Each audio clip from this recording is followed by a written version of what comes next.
The Forgotten Watch. It was pouring rain. In a small corner of the city, Nathan, a 13-year-old lottery ticket seller, stood shivering under a tattered roof. His eyes scanned the rushing crowd, with little hope beyond selling a few more tickets before returning home. An elderly man wearing a worn-out white shirt approached Nathan. Holding an old watch, he asked gently, "Son, can you help me find the owner of this watch?" Nathan curiously took the watch. Its face was scratched, but engraved were the words, "To the keeper of my time, 1985. He asked, "Where did you find it?" The old man smiled wistfully. "It used to be mine, but now it belongs to someone else. We must return it to the right hands." And so the journey began. Nathan and the old man went through alleys, old watch shops, and nursing homes. Each stop brought touching stories of time, memories, and partings. One elderly watchmaker remembered it as a wedding gift for a soldier. An old woman cried seeing it, saying it looked just like the one her husband wore before he went to war and never returned. At last, they reached an old house on the outskirts. The old man stood in front of the door, eyes watery. "You know, this was my son's house. He disappeared in 1990, when he was just a boy. I engraved this watch for him. Today, I just want to leave it, in case he ever returns." Nathan looked at him, speechless with emotion. He placed the watch in the mailbox and walked away with the man, hand in hand, as the light rain fell. A week later, Nathan returned. The mailbox was empty, but on the door was a note. "I've come home. Thank you for keeping time for me, Dad." Nathan smiled, tears falling. He knew sometimes all it takes is one person keeping time for miracles to return. A week after Nathan found the note, he decided to return once more. This time, the house was no longer silent. Warm light shone from inside, and the door was no longer locked. But the old man was gone. A neighbor said, "He left, but he left a letter for you."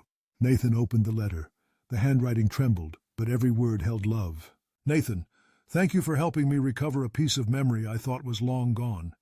The watch wasn't just an object. It was a symbol of time, of waiting, of hope.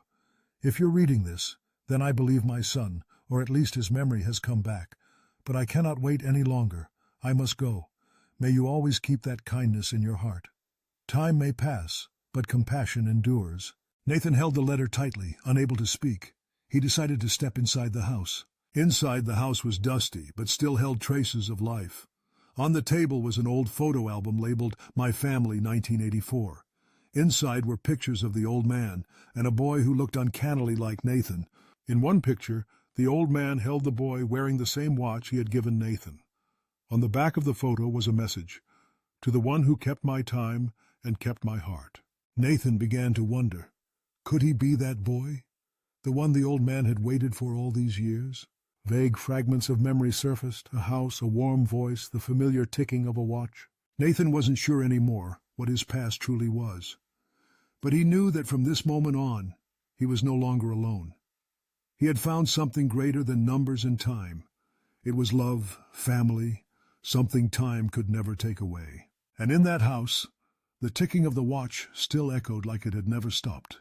A month after the old man disappeared, Nathan still returned to the old house to clean up. Not out of duty, but because something in him couldn't let go. In the attic, Nathan found a wooden chest.